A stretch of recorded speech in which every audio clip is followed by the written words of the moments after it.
हाँ तो बच्चों,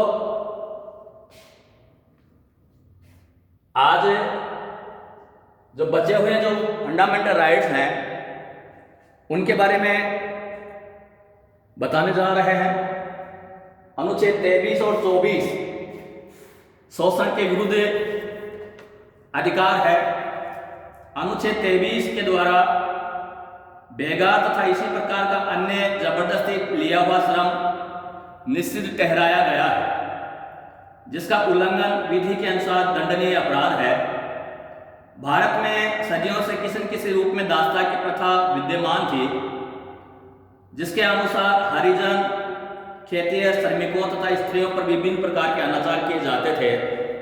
नवीन संविधान के अंतर्गत मानवीय शोषण के इन सभी रूपों को कानून के अनुसार दंडनीय घोषित कर दिया गया है। इस अधिकार का एक महत्वपूर्ण अपवाद है, राज्य सार्वजनिक उद्देश्य से अनिवार्य श्रम की योजना लागू कर सकता है, लेकिन ऐसा करते समय राज्य नागरिकों के बीच धर्म, मूल वंश, जाति, वर्ण या सामाजिक स्तर के आधार पर भेदभाव नहीं करेगा। अनुच्छेद 24 बाल श्रम का निषेध करता है। यहाँ जो छोटे जो बच्चे हैं उनको किसी कारखाने में, किसी दुकान में, कहीं भी उनसे बेगार नहीं ली जा सकते। अनुच्छेद 24 कहता है कि 14 वर्ष से कम आयु वाले किसी बच्चे को कारखानों, खानों या अन्य किसी जोखिम भरे काम पर नियुक्त नहीं किया जा सकता, लेकिन बच्चों को अन्य प्रकार के कार्यों में लगाया जा सकता है। भारत के विभिन्न भागों में शोषण का एक रूप बंधक मजदूरी के रूप में प्रचलित था। इसे समाप्त करने के लिए 1975-76 में कुछ कदम उठाए गए। वस्तुतः शोषण के विरुद्ध अधिकार का उद्देश्य एक वास्तविक सामाजिक लोकतंत्र की स्थापना करना है। अनुच्छेद 25, 26, 27, 28 ये धार्मिक स्वतंत्रता का अधिकार प्रदान करते हैं। भारतीय संविधान के अनुच्छेद 25 में कहा गया है कि सार्वजनिक व्यवस्था, सदाचार और स्वास्थ्य तथा इस भाग के अन्य उपबंधों के अधीन रहते हुए सभी व्यक्तियों को अंतःकरण की स्वतंत्रता तथा कोई भी धर्म अंगीकार करने, उसका अनुसरण एवं प्रचार करने का अधिकार प्राप्त होगा। सिखों द्वारा कृपाण धारण करना और लेकर चलना धार्मिक स्वतंत्रता का अंग माना गया है। अनुच्छेद 26 धार्मिक मामलों का प्रबंध करने की स्वतंत्रता, जिसमें धार्मिक संस्थाओं तथा दान से स्थापित सार्वजनिक सेवा संस्थाओं की स्थापना तथा उनके पोषण का अधिकार, धर्म संबंधी निजी मामलों का स्वयं प्रबंध करने का अधिकार, चल और अचल संपत्ति के अर्जन और स्वामित्व का अधिकार, उक्त संपत्ति का विधि के अनुसार संचालन करने का अधिकार। वस्तुतः अनुच्छेद 26 अनुच्छेद 25 का एक उप सिद्धांत मात्र है। अनुच्छेद 27 में कहा गया है कि राज्य किसी भी व्यक्ति को ऐसा कर देने के लिए बाध्य नहीं कर सकता जिसकी आय किसी विशेष धर्म अथवा धार्मिक संप्रदाय की उन्नति या पोषण में खर्च करने के लिए विशेष रूप से निश्चित की गई। अनुच्छेद 28 यह कहता है कि राजकीय निधि से संचालित किसी भी शिक्षण संस्थान में किसी भी प्रकार की धार्मिक शिक्षा नहीं दी जाएगी। इसके साथ ही राज्य द्वारा मान्यता प्राप्त या आर्थिक सहायता प्राप्त शिक्षण संस्था में किसी भी व्यक्ति को किसी विशेष धर्म की शिक्षा ग्रहण करने के लिए बाध्य नहीं किया जा सकता। पांचवा जो अधिकार है वो शिक्षा और संस्कृति संबंधित अधिकार है, जो अनुच्छेद 29 और 30 में लिखा गया है।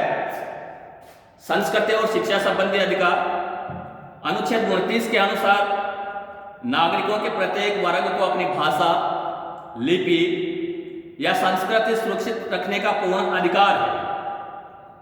अनुच्छेद 30 के अनुसार धर्म या भाषा पर आधारित सभी अल्पसंख्यक वर्गों को अपनी रुचि की शैक्षणिक संस्थानों की स्थापना तथा उनके प्रशासन का अधिकार होगा। यह व्यवस्था भी की गई है कि शिक्षण संस्थाओं को अनुदान देने में राज्य इस आधार पर भेदभाव नहीं करेगा कि वे धर्म या भाषा पर आधारित किसी अल्पसंख्यक वर्ग के अधीन है। 44वें संविधान संशोधन द्वारा संपत्ति के मूल अधिकार को समाप्त करने का जो कार्य किया गया है उसके संबंध में स्पष्ट कर दिया गया है कि इससे अल्पसंख्यकों के अपनी रुचि की शिक्षण संस्थाओं की स्थापना तथा इन संस्थाओं के प्रशासन के अधिकार पर कोई आघात नहीं होगा। अब जो अंतिम जो अधिकार, जो मूल अधिकार आता है, उसे संवैधानिक उपचारों का अधिकार कहा गया है और ये बहुत महत्वपूर्ण अधिकार है। आम्बेडकर से जब ये पूछा गया था कि आप संविधान की मूल आत्मा किस अनुच्छेद को कहोगे, तो उन्होंने अनुच्छेद 32 की तरफ इशारा किया था। तो 32 में संविधान में मौलिक अधिकारों के उल्लेख से अधिक महत्वपूर्ण बात उन्हें क्रियान्वित करने की व्यवस्था है। उसके बिना मौलिक अधिकार अर्थविहीन सिद्ध होंगे। संविधान निर्माताओं ने इस उद्देश्य से संवैधानिक उपचारों के अधिकारों को भी संविधान में स्थान दिया है, जिसका तात्पर्य यह है कि नागरिक अधिकारों को लागू करने के लिए व्यक्ति सर्वोच्च न्यायालय तथा उच्च न्यायालयों की शरण में जा सकते हैं और इन न्यायालयों के द्वारा व्यवस्थापिका द्वारा निर्मित उन सभी कानूनों और कार्यपालिका के कार्यों को अवैधानिक घोषित कर दिया जाएगा जो अधिकारों के विरुद्ध हो। संवैधानिक उपचारों के अधिकारों की व्यवस्था के महत्व को दृष्टि में रखते हुए डॉक्टर आम्बेडकर ने कहा था कि यदि कोई मुझसे पूछे कि संविधान का कौन सा अनुच्छेद है जिसके बिना संविधान शून्यप्राय हो जाएगा, तो इस अनुच्छेद 32 को छोड़कर मैं किसी अनुच्छेद की तरफ इशारा नहीं कर सकता। यह तो संविधान का हृदय तथा आत्मा है। भारत के भूतपूर्व मुख्य न्यायाधीश गजेंद्र गढ़कर ने इस भारतीय संविधान का सबसे प्रमुख लक्षण और संविधान द्वारा स्थापित प्रजातंत्र भवन की आधारशिला कहा है। संक्षेप में, इन शॉर्ट में, सर्वोच्च न्यायालय और उच्च न्यायालयों के द्वारा नागरिकों के मौलिक अधिकारों की रक्षा के लिए 5 प्रकार के लेख जारी किए जा सकते हैं, जिसमें सबसे पहला है बंदी प्रत्यक्षीकरण। बंदी प्रत्यक्षीकरण व्यक्तिगत स्वतंत्रता के लिए यह लेख सर्वाधिक महत्वपूर्ण है। यह उस व्यक्ति की प्रार्थना पर जारी किया जाता है जो ये समझता है कि उसे अवैध रूप से बंदी बनाया गया है। उसके द्वारा न्यायालय बंदी करने वाले अधिकार को आदेश देता है कि वह बंदी बनाए गए व्यक्ति को निश्चित समय और स्थान पर उपस्थित करे, जिसे न्यायालय बंदी बनाए जाने के कारणों पर विचार कर सके। दोनों पक्षों की बात सुनकर न्यायालय इस बात का निर्णय करता है नजरबंदी वैध है या अवैध, और यदि अवैध होती है तो न्यायालय बंदी को तुरंत मुक्त करने की आज्ञा देता है। इस प्रकार अनुचित एवं गैर कानूनी रूप से बनाए गए व्यक्ति बंदी प्रत्यक्षीकरण के लेख के आधार पर स्वतंत्रता प्राप्त कर सकते हैं। दूसरा है परमादेश। परमादेश का लेख उस समय जारी किया जाता है जब कोई पदाधिकारी अपने सार्वजनिक कर्तव्य का निर्वाह नहीं करता। इस प्रकार के आज्ञा पत्र के आधार पर पदाधिकारी को उसके कर्तव्य का पालन करने का आदेश दिया जाता है। तीसरा है प्रतिषेध। प्रतिषेध का मतलब यह आज्ञा पत्र सर्वोच्च न्यायालय तथा उच्च न्यायालयों द्वारा निम्न न्यायालयों तथा अर्ध न्यायिक न्यायाधिकरणों को जारी करते हुए आदेश दिया जाता है कि इस मामले में वह अपने यहाँ कार्रवाई स्थगित कर दें, क्योंकि ये मामला उनके क्षेत्र से बाहर का है।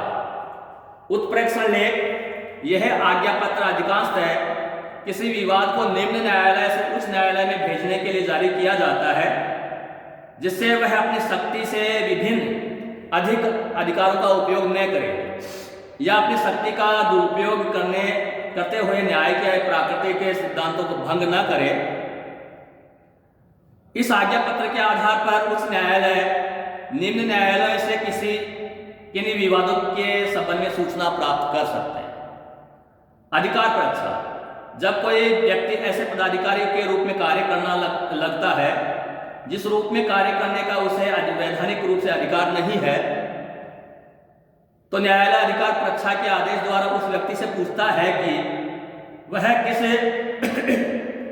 आधार पर इस पद पर कार्य कर रहा है।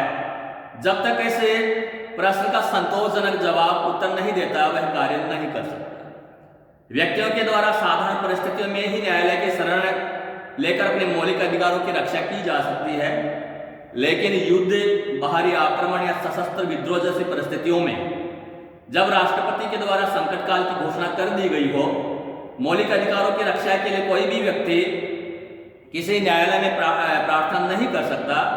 इस प्रकार संविधान के द्वारा संकट काल में नागरिकों के मौलिक अधिकारों, जिसमें जीवन और व्यक्तिगत स्वतंत्रता के अधिकार को छोड़कर सभी को स्थगित करने की व्यवस्था की गई है। तो ये बच्चों, ये मूल अधिकारों के बारे में मैंने यहाँ बताया है। तो ये 6 अधिकार है। 7वां जो अधिकार था संपत्ति वाला अधिकार, उसको 79 में हुए 44 में जो अमेंडमेंट है, संविधान संशोधन था, उसके माध्यम से क्या है कि हटा दिया गया है और संपत्ति का अधिकार अब मौलिक अधिकार नहीं रहा।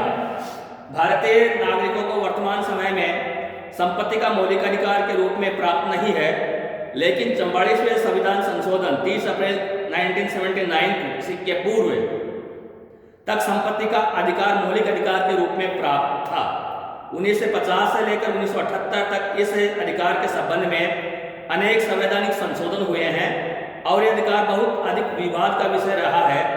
अतः आज भी संवैधानिक इतिहास की दृष्टि से इस अधिकार के बारे में जानना बहुत आवश्यक है। इसमें कितने संविधान अमेंडमेंट हुए, जैसे पहला हुआ, चौथा हुआ, 24वां संविधान संशोधन हुआ, कई इस प्रकार के हुए हैं। मगर यहाँ क्या है कि जो जनता पार्टी से पूर्व की जो सरकारें थे, उन्होंने संपत्ति के मूल अधिकारों को सीमित या उसके ऊपर प्रतिबंध लगाने के लिए कई अमेंडमेंट किए। पहला किया, चौथा किया, 17वां किया और भी कई किए होंगे। मगर जब जनता पार्टी की सरकार बनी तो यकाएक एक ही अमेंडमेंट में इस संपत्ति के मूल अधिकार को निरस्त कर दिया और वर्तमान समय में संपत्ति का जो अधिकार है वो मौलिक अधिकार नहीं है। तो इस प्रकार से ये जो 6, उसके बाद में 6 अधिकार दिए गए हैं। पहला समानता का अधिकार है जो 14 से 18 तक है। दूसरा स्वतंत्रता का अधिकार है जो अनुच्छेद 19 से 22 तक है। तीसरा शोषण के विरुद्ध अधिकार है जो अनुच्छेद 23 और 24 में है। अनुच्छेद 25, 26, 27, 28 धार्मिक स्वतंत्रता से संबंधित अधिकार है। अनुच्छेद 29, 30 कला और संस्कृति से संबंधित अधिकार है। अनुच्छेद 32 संवैधानिक उपचारों का अधिकार है। तो बच्चों आज इतना ही। कल जो क्लास होगी हम इन मूल अधिकारों के बारे में और समीक्षा करेंगे, इनके बारे में इनकी आलोचना करेंगे, इनका इम्पोर्टेंस बताएंगे। तब तक आज इतना ही। धन्यवाद।